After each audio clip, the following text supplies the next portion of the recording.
nossos queridos professores, é um prazer estar com vocês, a paz do Senhor, em mais uma EBP em Foco, direto de Teófilo Otoni, do nosso templo sede aqui em Teófilo Otoni. Hoje eu tenho comigo grandes homens de Deus, que vai falar sobre uma lição importantíssima. Na lição de número 11, nós falamos sobre o homem vestido de linho, e nós destacamos que Daniel, mesmo com o espírito abatido, mesmo estando abatido dentro do cativeiro, ele continuou a orar e continuou a clamar pelo povo de Deus. A bancada hoje, eu tenho muitos conhecidos de vocês, como o presbítero Pedro, o nosso professor Marcelo, o presbítero Kyler e o presbítero Rafael. Nós iremos ler tópico a tópico e explicar um a um dentro da lição. Eu quero mandar um forte abraço a todos que têm nos acessado pelo YouTube, que estão no Brasil e fora do Brasil. Que Deus possa te abençoar e possa continuar te dando graça, e que você continue aprendendo mais sobre a palavra de Deus. Ao nosso querido Ismael Pereira, que Deus te abençoe. Você que tem nos acompanhado pelo EBP em Foco, também acompanhe pelo www.escoladominical.com, um site muito bom para todos nós, professores. Eu queria desde já iniciar com o nosso presbítero Rafael, fazendo a introdução da lição, e nós iremos explicar tópico a tópico. Rafael? A paz do Senhor, meus irmãos. Vamos dar início lendo a introdução. No capítulo 11, Deus revela a Daniel eventos proféticos que se cumpriram no período interbíblico, ou seja, o período entre o Antigo e o Novo Testamento. Nesta revelação profética, destaca-se um personagem histórico que estudaremos nesta lição, Antíoco Epifânio. Esse personagem prefigura o Anticristo revelado em o Novo Testamento. Predições proféticas. Essas profecias reveladas a Daniel cumpriram-se fielmente por uns 500 anos até o período interbíblico, que vai do fim de Malaquias ao início de Mateus. Então, muito bem, professor. Nós precisamos entender que nesta lição, nós iniciaremos essa lição com a visão de como foi o anticristo no Velho Testamento. Nós temos a noção de que Antíoco Epifânio foi um homem muito carrasco para todo o povo judeu. Isso nós precisamos entender. Só que essa visão de Daniel agora vai ser uma visão prefigurada para os nossos dias, porque agora a visão é a visão escatológica. Você pode destacar algumas coisas nesse tópico que o presbítero Rafael acabou de ler. Por exemplo, tópico número 1, nós vamos ter o período interbíblico. O que é o período interbíblico? Esse período também é chamado de período intertestamentário. O que é o período intertestamentário? Esse período significa entre testamentos. Esse período corresponde ao período que vai de Malaquias até o que nós chamamos de Evangelho que escreveu Mateus. É nesse período que vai surgir o que nós chamamos dos livros apócrifos ou pseudo-apócrifos. Então, entenda, nesse período nós temos aí o que nós chamamos de silêncio de Deus. Então, nessa introdução, destaque para a sua sala. Entenda, professor, que esse período, chamado período em que Deus se calou, é um período muito importante para todos nós, professores, porque nós não precisamos destacar os apócrifos nessa lição. O que nós precisamos entender é que foi um período onde Deus se calou para com todo o povo judeu. E nós precisamos destacar nesse tópico de que nós não precisamos mais dar ênfase aos apócrifos, e sim ao período em que Deus agora volta a se manifestar através de Jesus, do que nós chamamos de Novo Testamento. Nós vamos continuar a lição. Eu queria que o presbítero Caio continuasse a leitura para mim, fazendo um favor. Tópico 1. Queridos, a paz do Senhor. A revelação sobre o fim do Império Medo-Persa. Aparece no versículo 1 o nome do rei Dário, o Medo, que é o mesmo de Daniel 5:31. A história bíblica diz que Ciro constituiu Adário como rei. No capítulo 11 é revelado a Daniel uma sucessão de reis que vai de Ciro até o desmoronamento do reino de Alexandre. Foi revelado a Daniel que o rei valente, Alexandre, se levantaria e dominaria muitos reinos. Todavia, o Senhor mostrou que, embora imponente, o reino de Alexandre seria partido aos quatro ventos do céu. Os reinos deste mundo, por mais importantes que sejam, são todos passageiros. Somente o reino de Deus é eterno. A história apresenta diferentes datas quanto a estes reis, mas isso não afeta o cumprimento com exatidão dos fatos proféticos do capítulo 11. Bem, professor, anote na sua revista. Nesse período, nesse tópico 1, vai se destacar o leopardo de 4 cabeças e o bode com os chifres, que era o reino de Alexandre o Grande. Só que nós precisamos entender que nesse período, olha que interessante isso aqui, esse reino de Alexandre, ele é passageiro. E quem vai permanecer? O reino de Yeshua, que é o reino eterno. Precisamos destacar que nesse período que nós vivenciamos os livros apócrifos, ele é um período não inspirado. Por isso que nós cristãos não aceitamos no canon do nosso evangelho. As pessoas questionam e dizem assim: professor, por que então nós não podemos citar esse livro na sala de aula? Amado, são os livros sem inspiração cristã.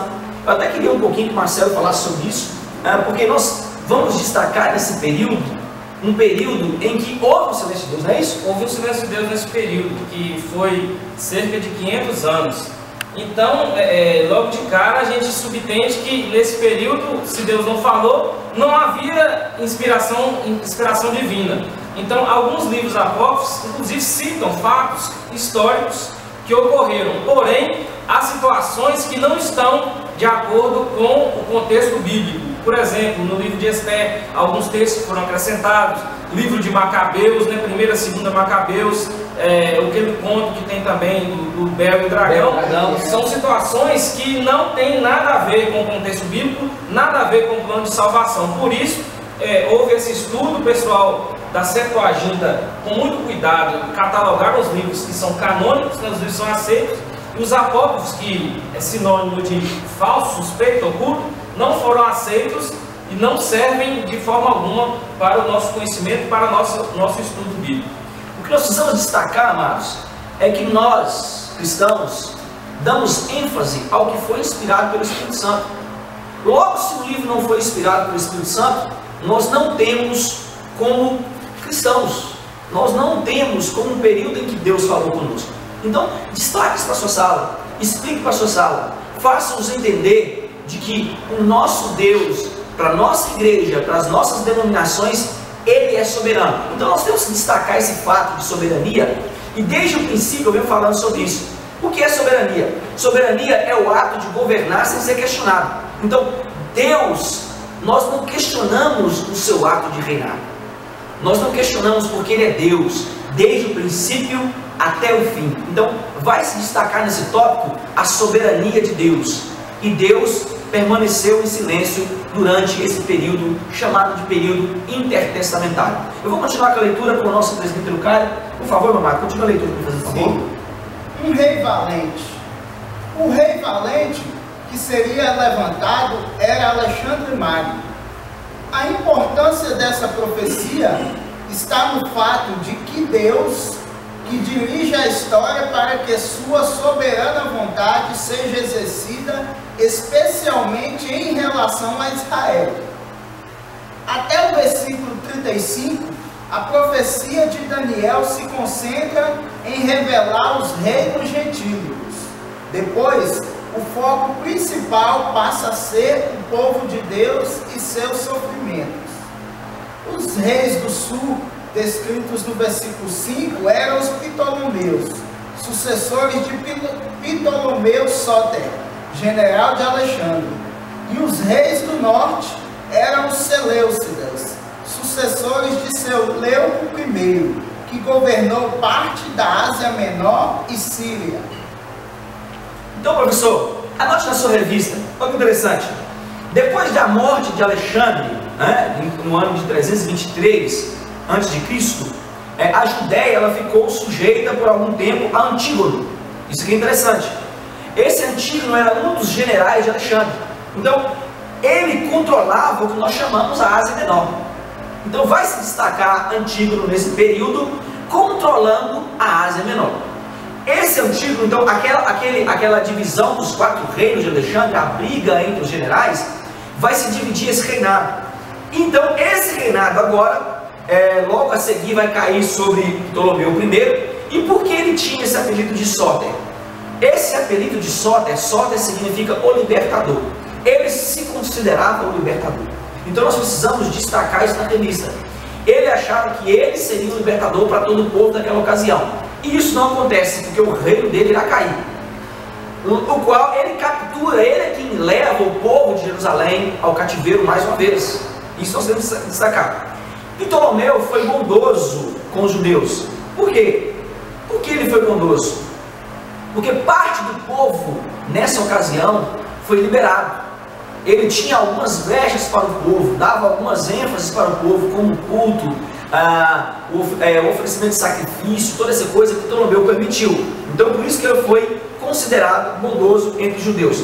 Já no governo de Ptolomeu II, que nós chamamos de Filadélfia, os judeus de Alexandria começaram a traduzir, isso aqui é interessante, você deve notar, a lei, o que nós chamamos de Pentateuco, para o que nós chamamos aí o grego. Então entenda, nesse período nós temos o que nós chamamos da Septuaginta. Então é nesse período que os judeus começam, nós temos aquela vasta introdução da biblioteca de Alexandria, aquela coisa toda de como ele dominava os povos, e à medida que ele ia dominando, ele ia colocando, tentando fazer o que nós chamamos de helenização sobre os povos. Nós vamos explicar sobre isso aqui um pouco mais à frente.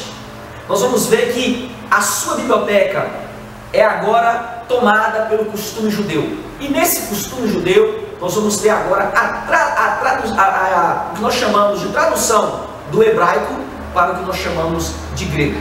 Ok? Até aí, então, anote, isso é muito importante para a sala de aula. Nós devemos destacar esse ponto para todos os nossos alunos. Eu vou continuar com a leitura e vamos dar ênfase aqui ao tópico de número 3, com o professor Marcelo, falando sobre a divisão do reino. Marcelo, por favor. Tópico 3. A divisão do reino entre 4 generais. Afirma o versículo 4 que, estando ele em pé, o seu reino será quebrado. Alexandre morreu na Babilônia aos 33 anos de idade. O seu reino, como havia sido revelado pelo Senhor, foi repartido para os 4 ventos do céu. Alexandre não teve um sucessor e seu reino foi dividido entre seus 4 generais, Cassandra, Lisímaco, Seleuco e Ptolomeu. Ainda que os historiadores neguem a questão da soberania de Deus no destino das nações, não podemos duvidar que ele permite que os reinos sejam estabelecidos e destruídos. Então, foi citado aqui 4 nomes de generais, O primeiro aí, Cassandra, que na história ele mandou assassinar Olímpia, que foi mãe de Alexandre, e Alexandre IV, o filho de Alexandre. O Lisímaco foi guarda-costas de Alexandre. Ptolomeu, que era sátrapa, tinha o título também de sátrapa, que era protetor da terra, que significa protetor da terra, e também o nome dado ao governador de províncias. E o Seleuco, que gerou futuramente o Império Seleucida em 312 a.C. Continuando aqui, os 4 ventos do céu, versículo 4, lembra a profecia sobre a figura das 4 cabeças do leopardo, versículo 7 e 6, e a visão do bode com 4 chifres notáveis. As figuras são diferentes, mas as representações dessas figuras são as mesmas, porque falam do Império Grego e sua divisão, depois da morte de Alexandre. Cassandro reinou na Macedônia, Lisímaco reinou na Trácia e Ásia Menor, Ptolomeu reinou no Egito e Seleuco reinou sobre a Síria e o restante do Oriente Médio. Nos versículos 5 a 20, temos uma sucessão de guerras entre esses 4 reis, especialmente entre Egito e Síria, entre os reinos do norte e do sul. O rei do norte, Antíoco Epifânio, entre 175 a 164 a.C., o qual tornou-se um tipo de anticristo. Nós temos aí o antigo epifânico colocado como a figura do anticristo, devido a sérios fatores que o levaram a isso, que é principalmente a perseguição aos judeus e futuramente comparado também aos perseguidores dos cristãos. É interessante nesse texto, quando nós falamos sobre essa parte dos 4 generais de Alexandre, que cada um tinha um significado.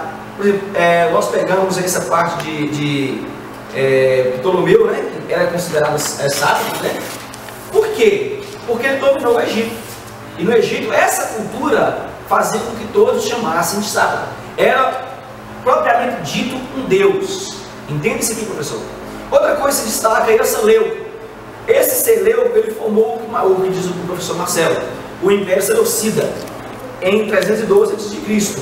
Ele inaugurou essa dinastia, olha que interessante, com o seu próprio nome. O nome Seleuco já diz, né? Seleucidas. Então, e outra coisa, ele ficou mais tarde conhecido com o cognome Nicotor. O que é Nicotor? Nós podemos dizer que Nicotor significa vencedor. Então, eles tinham esses nomes, todos com o cognome de que eram vencedores, de que o reino não iria cair. E se destaca nisso aqui, professores, isso é importante para a sala de aula, de que todos esses reinos caíram. Não é isso? Todos eles caíram. Então, às vezes nós falamos assim, peraí, mas a afronta do inimigo sobre o povo de Deus era muito grande. Mas nós precisamos entender, professor, em destaques para a sua sala, de que todos esses impérios, homens valentes, homens que tiveram o domínio sobre povos que eram praticamente difíceis de se dominar, todos eles caíram. Eu lembro de uma lição passada com o nosso pastor presidente, pastor Valdivino. Ele falou que todos os reinos são efêmeros, e se confirma isso aqui, porque a partir de agora começa toda essa confusão de assassinatos e briga entre si nesses reinados. Sim, bem falado, porque aqui, como disseram, é que o único reino que permanece eternamente é o reino de Yeshua, do nosso Senhor Jesus. E nós vemos que Ptolomeu, ele conquistou o império que ia dos Balcãs à Trácia, e nós vemos também que, incluindo também o Egito e Báctria, né? Hoje atual Afeganistão. Muito bem lembrado. Amado, é interessante que quando nós falamos e destacamos esses homens, o governo político deles era fantástico, né? A mente, eu costumo dizer assim, a mente para pensar em invasão era uma mente próspera. Mas nós precisamos entender que uma mente próspera sem a provisão de Deus é uma mente vazia. Nós devemos destacar isso aqui nessa lição. Então nós temos que trazer para a nossa atualidade. Quantos homens hoje estão aí dominando o mercado em ações, dominando o mercado em entretenimento, mas na realidade são vazios de Deus. Nós podemos, não vamos citar nome por questão de ética, mas quando se declarou aí o rei do petróleo e hoje está falido, o que tem não paga o que deve. Então isso nós precisamos entender, que um homem dotado de todo o conhecimento humano, ele não é nada sem a presença do nosso Deus. Marcelo, quer falar alguma coisa? Não, é importante ressaltar também, a gente frisar nisso aí, que hoje a gente acompanha os reinos, as pessoas, uma música desenfreada pelas conquistas, pelo dinheiro, e estão cometendo o mesmo erro que os grandes governadores daquela época cometeram. Não tinham a presença de Deus, eles não tinham a direção de Deus nos seus negócios. Então ele vai, sobe a um certo ponto, depois ele cai, ele despenca, que foi o que aconteceu. Está previsto, nós vamos estudar futuramente aqui na lição, mais adiante, mas estão todos fadados ao fracasso. Já são reinos que já nascem fadados ao fracasso. Para a gente entender isso melhor, é só ligar a televisão nos dias de hoje. O que acontece nas notícias dos jornais hoje é só fracasso e mais fracasso. Por exemplo, uma empresa tão grande quanto a Petrobras hoje, fracassada, tantas outras empresas, né? Então, se cumpre na Bíblia como se cumpriu naquela época, esses fatores, essas predições de Daniel vêm cumprindo também nos dias de hoje. Amado, é interessante o que nós estamos falando, trazendo para a atualidade. Grandes homens na igreja, grandes empresários na igreja, é interessante que Deus os abençoa, Deus os dá um intelecto fantástico para que eles prosperem no reino. E aí eles começam a partir de um caminho errado, começam a andar errado, começam a sonegar, começam a achar que ele é quem faz o sistema. Amado, não se esqueça, você não é ninguém sem Deus. Quem te deu para governar também é capaz de tirar. Nós não somos dono de nada. Você tem que destacar isso na sua sala. Eu não sou dono do que eu tenho, eu apenas administro aquilo que eu tenho. O Jó não teve nada. Sim. De reclamar. Nós vamos ver a lição aí de Jó, né? Jó, em nenhum momento ele começa a questionar sobre o que Deus havia tirado dele. Aí ele fala sobre a prova, sobre os limites da prova, mas é interessante quando ele chega no capítulo 42, ele fala assim: nu eu vim, né? E nu eu voltarei. Então, amado, nós não temos nada nessa terra. O que nós temos aqui é aquilo que Deus nos permitiu administrar. Então, se você tem um grande carro, se você tem uma grande casa, se você tem uma grande empresa, Deus está te honrando para que você seja um grande administrador. Nós temos em nossa igreja inúmeros administradores que são bênção na casa de Deus. Mas quando nós saímos de um contexto, dizemos, um contexto cristão, nós admiramos em ver grandes homens constituindo grandes impérios, né? Mas no íntimo, quando você vai conversar com eles, você vê que eles são vazios. E quando chega no final do dia, eles choram e buscam pela presença de Deus. Rafael, é notório, a gente tem uma noção que Rafael anda muito nesse vale de Jequitinhonha, em toda a nossa região aqui, e ele lidar com grandes empresários nesse ramo de vendas. Então, isso é notável, não é isso, Rafael? Com certeza. A gente vê, tenho visto aí, por exemplo, muitos dos empresários, eles insistem em comprar na mão da gente sem nota fiscal. O que é isso? Sonegação. Então, e nós temos que ter muito cuidado com isso, principalmente nós que somos evangélicos. Amados, nós precisamos entender nessa lição que Satanás, por trás de todo o sistema, ele opera com faixa de luzes. É uma sedução que ela começa aos poucos e ela vai continuar até ele dar um golpe final em você. Quem vai continuar a lição para mim? É o presbítero Pedro, tópico de número 3, é isso? Isso.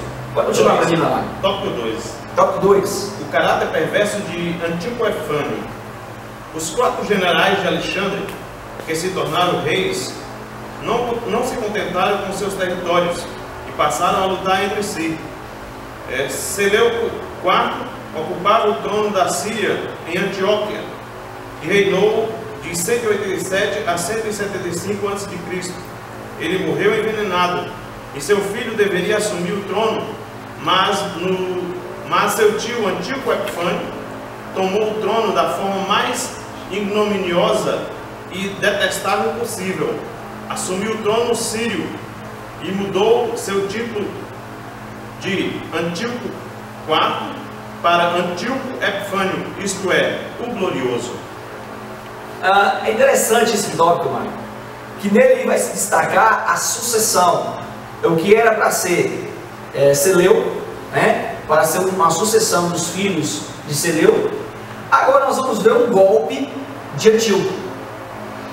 E a própria lição diz que ele foi tão carrasco nesse golpe, que ele assume o trono naquela amizade clandestina. Ou seja, sou seu amigo, estou te ajudando, estou com você, e na hora que a sucessão iria acontecer, ele toma o trono.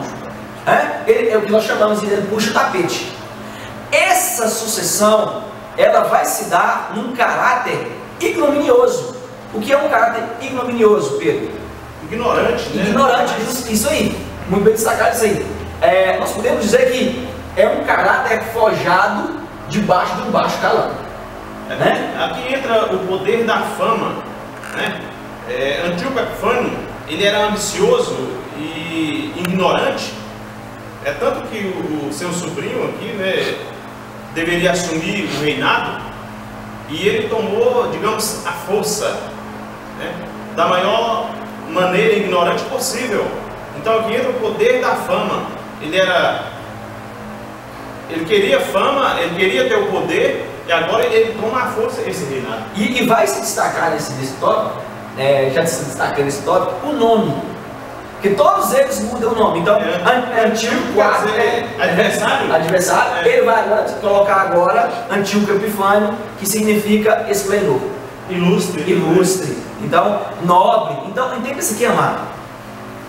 No reino, nós precisamos ter muito cuidado com essas coisas. Quantos pregadores estão se colocando no lugar de homens ilustres? Quantos pregadores estão se colocando no lugar de homens nobres? Quanto você cobra para uma pregação? Quanto você está cobrando para cantar na igreja? Amado, isso é preocupante. Muito preocupante. Porque hoje no reino, a Bíblia diz, de graça recebeste, de graça destes. Nós precisamos entender que Jesus, no seu contexto histórico e no seu contexto humano, ele não cobrou de ninguém coisa alguma. E isso se destaca aqui. Hoje nós estamos tendo um caráter forjado por nós, evangélicos. Nós é quem consagramos esses homens. Nós é quem damos ênfase para que eles comecem a cobrar no seu ministério. Amado, nós da Assembleia de Deus aqui em Teoflotone temos um grande caráter quanto a isso. Nós não pagamos ninguém que cobra para vir na nossa igreja. E nem sequer chamamos. Isso eu queria destacar nesse tópico aqui, para todo mundo que está nos ouvindo. Eu admiro o pastor Valdivino, Eugênio, nesse ponto. Porque ele não convida aquelas pessoas que cobram para estar na nossa igreja. E não tampouco cantores, que se dizem cantores e cobram para cantar. Amado, nós precisamos entender que o ministério de louvor, ele é dedicado, ele é feito com esmero e com muita dedicação. Lógico que quem vem na sua igreja não deve sair de mãos vazias, de maneira nenhuma. De maneira nenhuma, nós não estamos discutindo isso aqui. O que nós estamos discutindo é a especulação de mercado. Existem cantores que estão cobrando 90 mil, 100 mil, 50 mil, 250 mil. Então, é um tópico hoje. Eu queria até que vocês falassem sobre isso um pouco. Aí já entra a fama, como eu volto a falar esse tópico, Elias, porque já entra a fama no meio evangélico. Estamos falando de pessoas que conhecem a Deus, pessoas que conhecem a palavra de Deus, e estão cobrando aí cachês absurdos para propagar o Evangelho do Senhor. Então, que evangelho é esse que estamos vivendo? É um mercado ou é a própria palavra de Deus? Elias citou bem aqui, um pastor esteve aqui esses dias, um pastor renomado, e ele falou que gravar CDs, não que seja proibido, mas que gravar CD não é chamado. Então, por que essas pessoas estão cobrando absurdos para falar da palavra de Deus? Então, que nós possamos repensar esse caso disso, que aí entra a fama no meio evangélico. Eu queria até destacar esse tópico aqui. Amados, você não tem noção do quanto nós sofremos, estamos por trás desse bastidor. Quando nós fazemos um convite, existem muitos deles que requerem água de coco, toalhas brancas no camarim. Então isso é preocupante. Será que o evangelho tem tomado a ênfase que nós estamos destacando no século XXI? Será que é isso que nós estamos buscando de Deus para o próximo módulo de vida de todos os nossos filhos, de toda a nossa geração? Presbítero Caio? Sim. Porque eu acho, irmãos, que a igreja, de certa forma, ela está tomando uma tipificação epifânica, ou seja, uma tipificação gloriosa. E nós vemos que o evangelho de Deus é simples, meus amados. Às vezes nós não temos, como dizem muitos aí, enfeitar pavão. Nós temos que o evangelho de Deus é simples. Anunciar a palavra de Deus é simples. Você, como um professor, chegue na sua sala, apresente o evangelho de Deus simples. Não seja talvez como Epifânio, querer buscar a glória para si, porque a glória é somente do nosso Deus. Amém. Amado, eu queria destacar nesse ponto que alguns pregadores estão de renome dizendo por aí, que não enfeite demais, não faça muita coisa. Amém, amado, realmente. Agora, busque o conhecimento, pois o povo de Deus perece da palavra. Você buscar conhecimento é você ter para a sua igreja, você ter para a sua sala algo novo todos os dias. Nós vamos continuar a lição. O presbítero Pedro vai continuar lendo.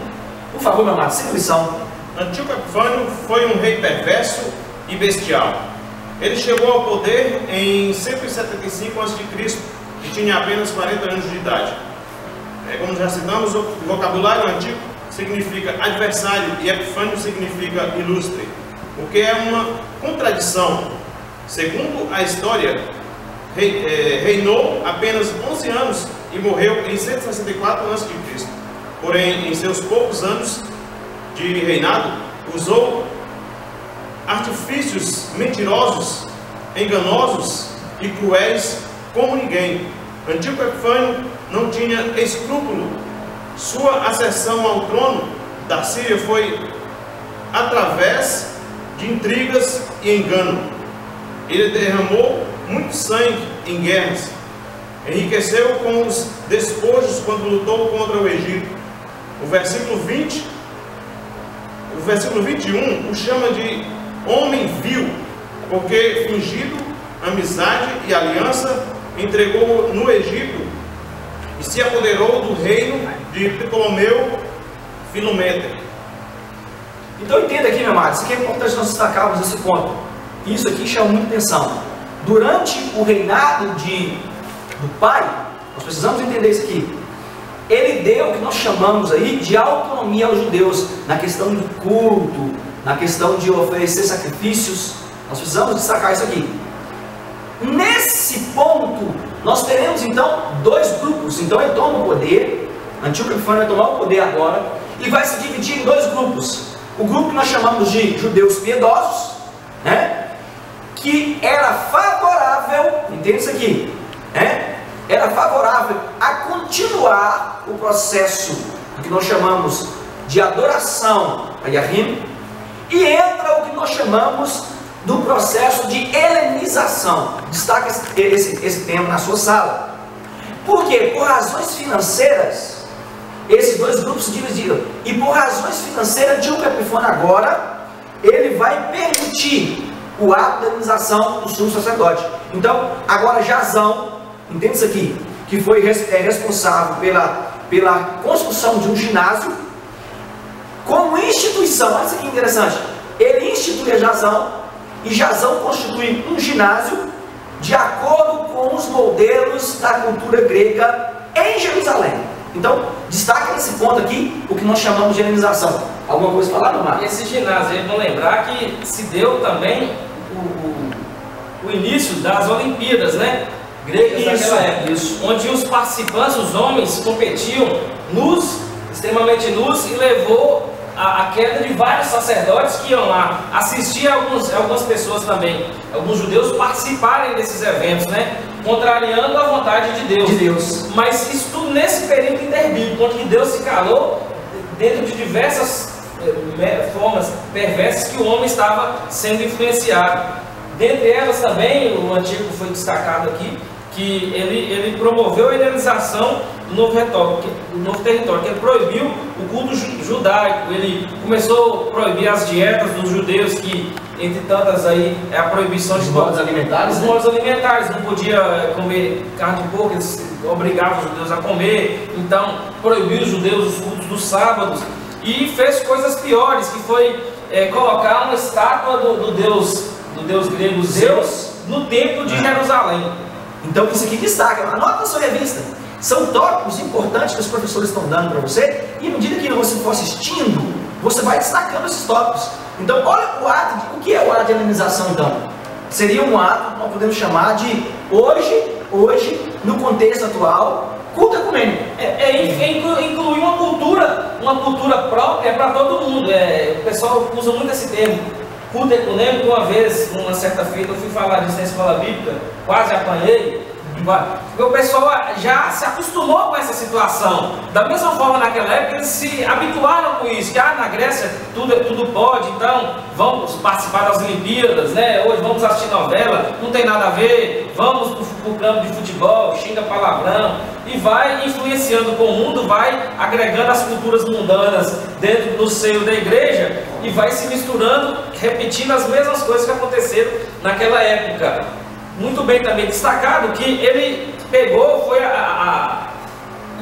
incorporando, né, o universo grego em países como o Egito, a Pérsia, parte território oriental, inclusive a Índia. Ele incorporava a cultura grega em todas essas cidades e forçosamente as pessoas tinham que falar o grego e utilizar dessa cultura. É interessante que dentro do processo de guerra, amado, você deve explicar isso para sua sala. Dentro do processo de guerra, isso é uma tática. Por quê? Um povo sem cultura é um povo sem dinastia. E um povo sem cultura é um povo sem Deus. Então, se eu consigo introduzir a minha cultura sobre um povo, ele vai começar a entender os meus mandamentos. E isso é o que eu tinha que fazer. Exatamente. E professor, você não consegue dominar a pessoa pela força, você domina pela cultura. Sim. A cultura trabalha na mente da pessoa, a pessoa começa a aceitar tudo como normal, acaba. E é o que vai acontecer. Nós vamos estudar futuramente. Vai acontecer com o anticristo.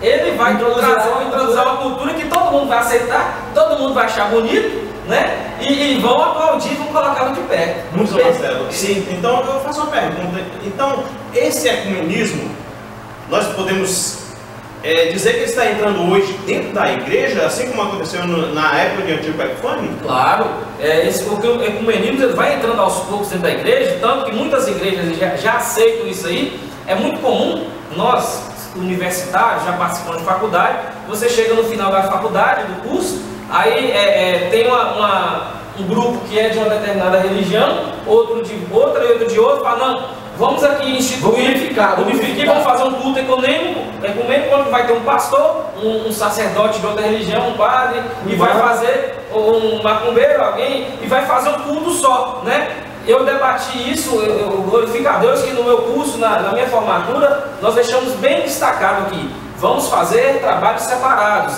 para agradar de acordo com o que você acredita. Nós não podemos querer imputar nas pessoas, pela liberdade de religião que temos hoje, a Constituição nos guarda disso. Somos um país laico, então, da mesma forma que nós não vamos imputar nas pessoas um conhecimento que todos devem ser cristãos forçosamente, tem que ser pelo amor e não pela força, como foi feito pelo Antigo. Da mesma forma, nós também não devemos aceitar que as culturas que estão contra Jesus, que são inimigos de Cristo, que o anticristo,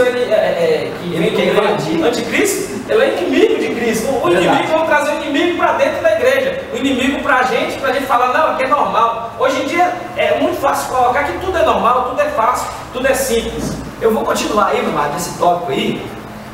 Eu queria que você destacasse o que diz Paulo: tudo é lícito, mas nem tudo me convém. Então entenda, você que está fazendo faculdade, amado, defenda a sua fé, defenda a sua tese, defenda o seu Deus. Isso nada mais é do que nós podemos chamar, entre aspas, a modinha.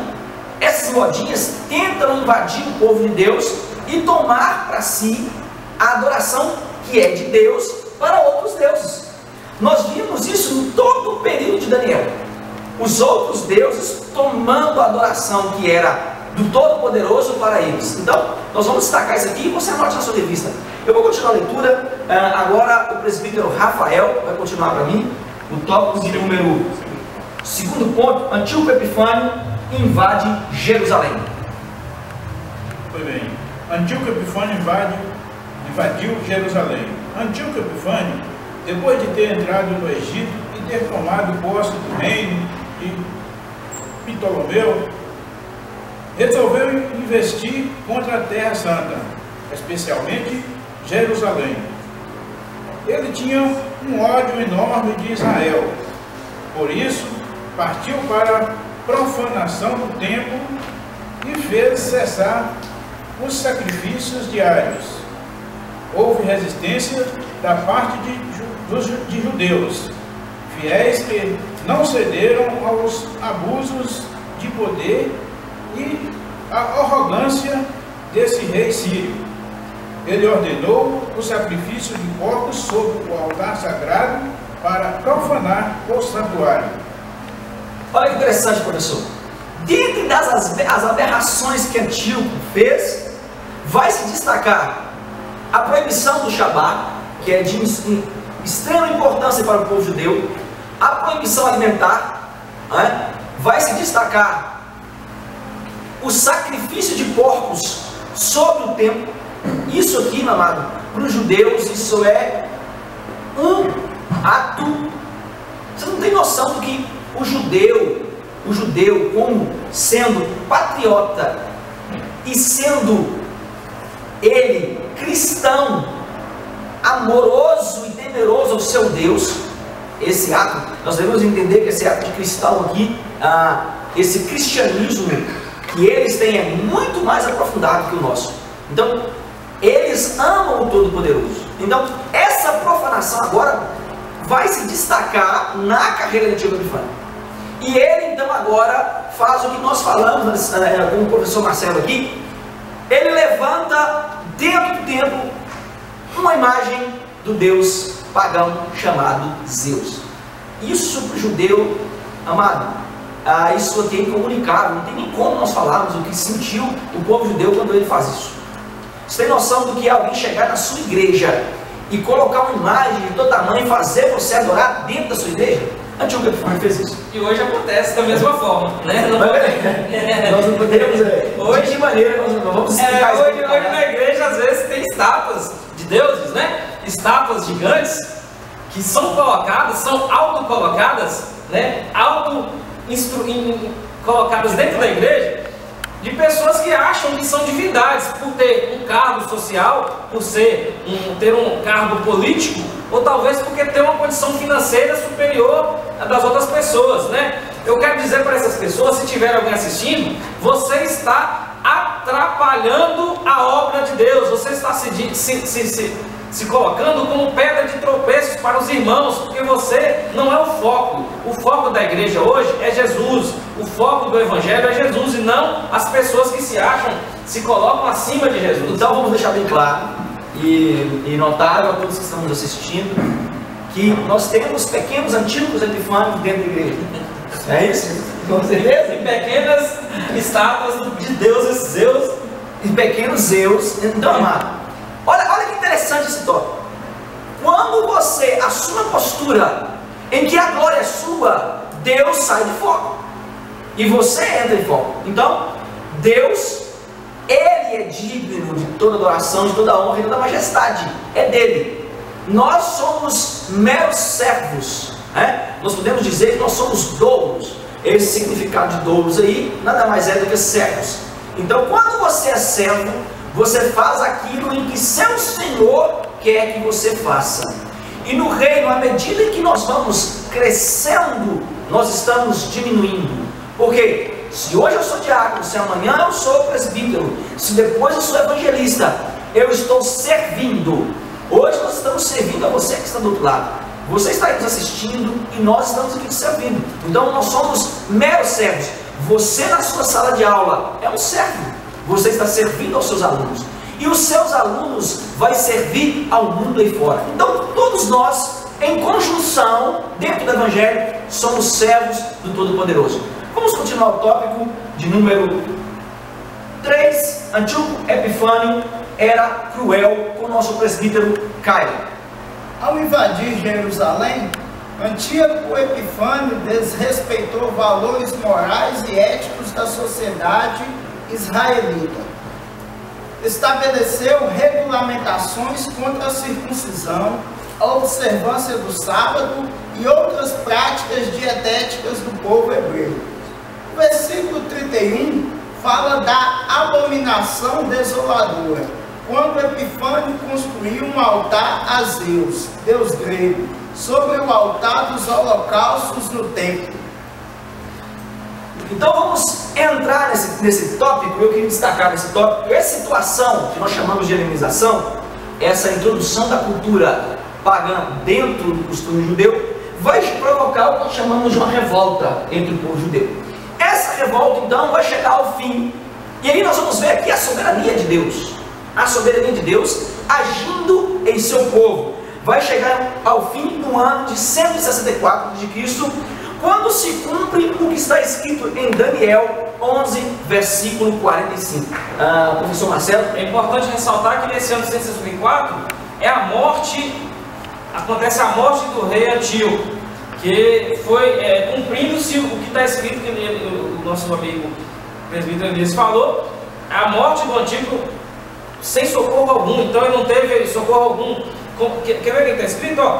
E armará as tendas do seu palácio entre o mar grande e o monte santo e glorioso, mas virá o seu fim, e não haverá quem o socorra. Então ele morreu sem socorro nenhum, completando-se a previsão, a profecia do nosso querido Daniel.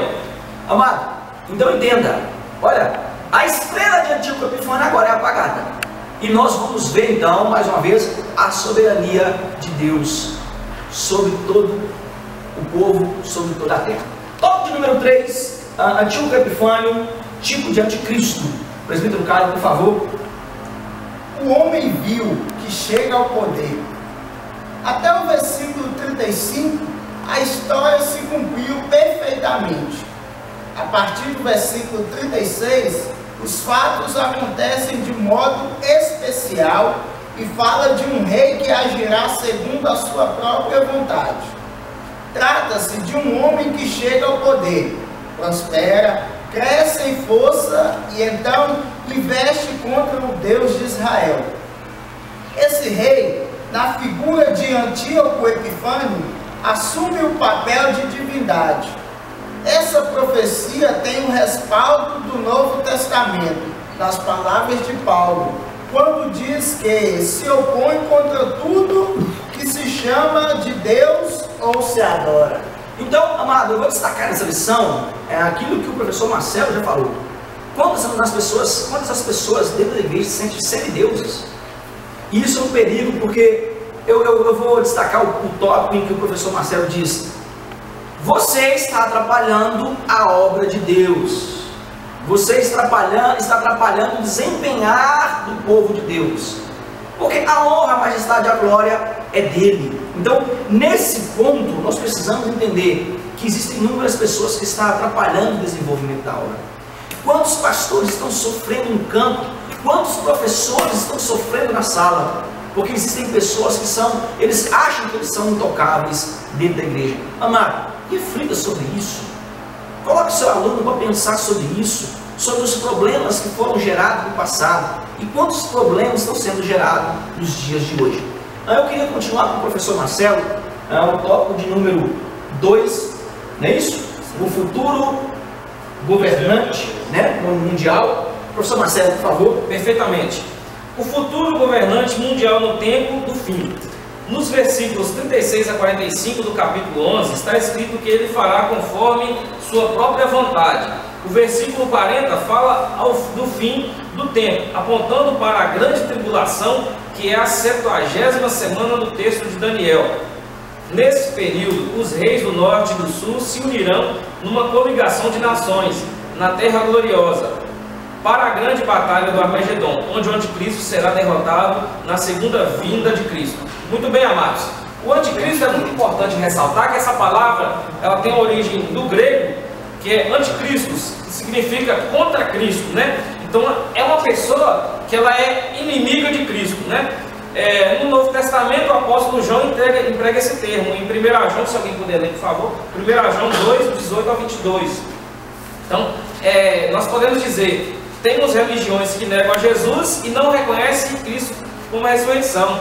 E há também um ponto importante de se ressaltar, é que o anticristo ele pode ser uma pessoa, como tem até um filme que fala muito bem disso, né? Coloca o anticristo como uma pessoa, pode ser também uma instituição, não somente uma pessoa, pode ser uma instituição ou uma pessoa, ou então os dois. Governo político, né?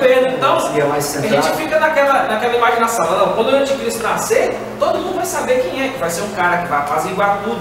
Mas será que o anticristo, ele vai ver? Eu coloco esse questionamento para vocês, que possam fazer isso em sala também. Será que o anticristo ele vai aparecer uma pessoa, um homem, uma mulher, que seja já identificado, ou já está se manifestando no nosso sistema, através das religiões que estão negando a todo momento? Tem uma religião mesmo que eu gosto, não quero falar o nome aqui, que ela nega Jesus na cara limpa. Fala, não, Jesus foi um profeta, foi um homem, casou-se com Maria Madalena e depois reencarnou, depois voltou como Elias e depois voltou como João Batista, e quer provar com textos de forma fácil.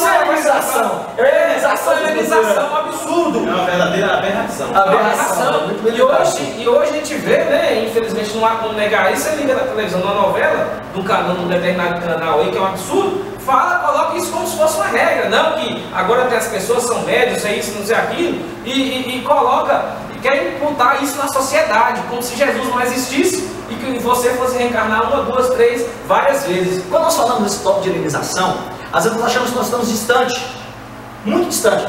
Mas nós estamos vivendo mais um tempo de helenização hoje do que na época do Tio Epifânio.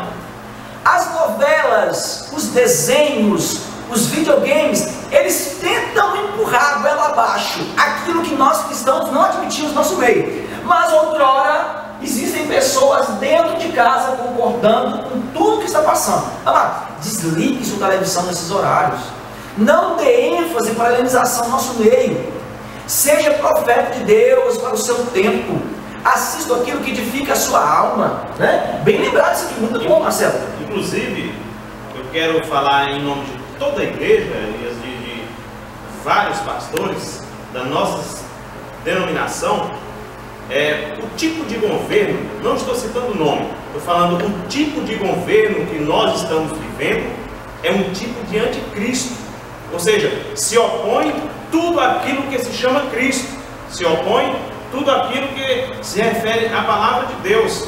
Assistindo o jornal esses dias, é um absurdo o que aconteceu nesse ano que passou, esse ano de 2014, no jornal fala que mais de 400 mil pessoas do mesmo sexo se casaram. Aqui na nossa Minas Gerais, foi o terceiro estado que mais casou pessoas do mesmo sexo. O que é isso? É um tipo de anticristo, está contra a palavra de Deus, né? Infelizmente, é o modelo de governo que nós temos no Brasil. Bem lembrado, Serpito, muito bem lembrado. Amado, as modinhas ainda continuam sendo modinhas, e o povo de Deus não pode entrar nessas modinhas. Vou destacar aqui, o professor Marcelo pediu para ler 1 João 2, 18 ao 22. Anote na sua revista sobre o anticristo. Presbítero Caio? Sim. Filhinhos, esta é a última hora. E como ouvistes que vem o anticristo, já muitos anticristos têm surgido, pelo que conhecemos que é a última hora. Saíram de nosso meio, mas não eram dos nossos, pois se tivessem sido dos nossos, teriam ficado conosco. Mas isso é para que se manifestasse que nenhum deles é dos nossos. Mas vós tendes a unção que vem do Santo, e sabeis tudo. Não vos escrevi porque não soubesseis a verdade, mas porque a sabeis, e porque nenhuma mentira vem da verdade. Quem é o mentiroso, senão aquele que nega que Jesus é o Cristo? Esse mesmo é o anticristo, esse que nega o Pai e o Filho. Carta paulina, meu amado. Paulo não falha quando ele diz essas palavras. Sim, Marcelo. É muito importante colocar aí, quando o apóstolo João ele coloca esse termo aí, ele explica o que Jesus falou em Mateus capítulo 24, versículo 5.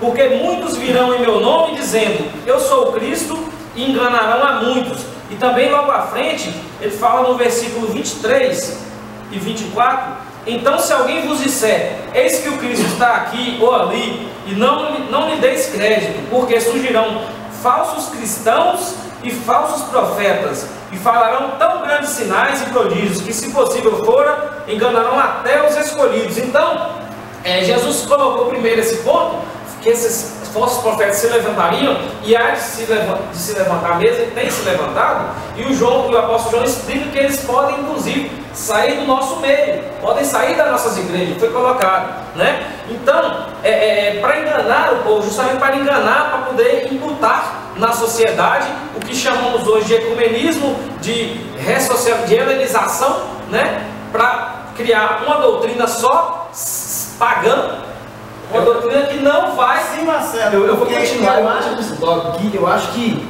eu vou continuar, como diz João, e eu acabei de falar, as cartas paulinas não valem, tudo me é lícito, mas nem tudo me convém. Tudo me é lícito, mas nem tudo me edifica.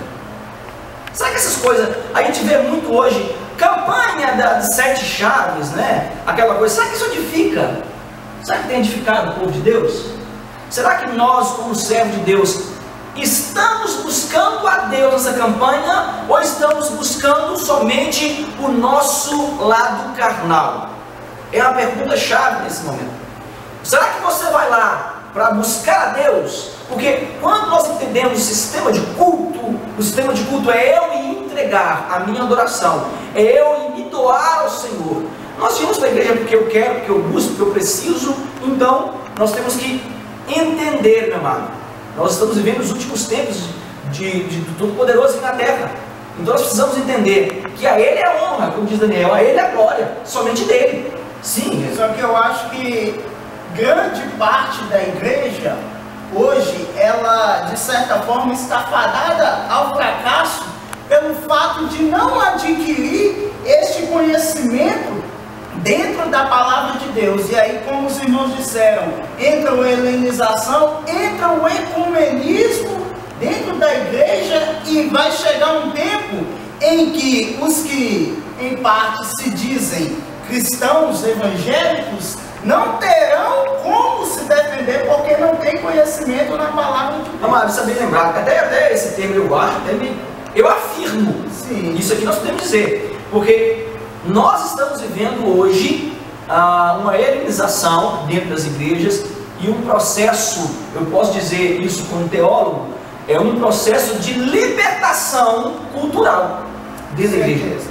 Nós estamos vivendo esse processo, por quê? O povo perece por não conhecer a palavra. Então o papel do teólogo hoje é o quê? Eu levar a palavra ao povo, e levar a palavra de qualidade ao povo, sem besterol. Isso que é a realidade, né? Então nós precisamos disso. Nós, professores, precisamos a cada dia nos esmerar, como diz a carta paulina, e estudarmos para levar ao povo algo novo, que sacia a fome do povo, palavra de Deus.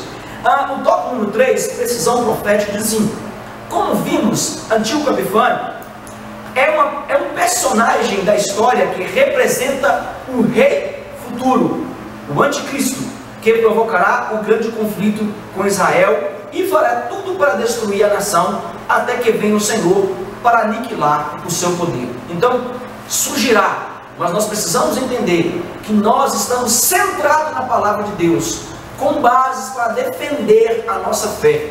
A conclusão diz: a Bíblia declara que no último dia não acontecerá sem que primeiro venha a apostasia e seja manifestado o homem da iniquidade, o filho da perdição, que é o anticristo.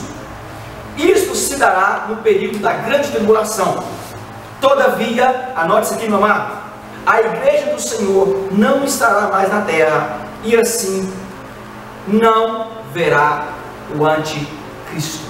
Nós não estaremos mais aqui, nós seremos arrebatados, como diz a palavra do Senhor. Amado, se destaca nesse tópico, nós precisamos entender, e é válido para todos nós cristãos, professores, nós não devemos cessar a promessa de Deus, não devemos. O fim virá, assim como veio o Antíoco Epifânio, será o fim do anticristo nessa terra, como diz João em sua visão, em Apocalipse 19, do versículo 11 ao versículo 19. Então, termine a sua aula lendo Apocalipse 19, versículo 11 ao versículo 19. Alguém está com a Bíblia aberta para mim? Apocalipse, versículo 19, do 11 ao 19. E vi o céu aberto, e eis um cavalo branco,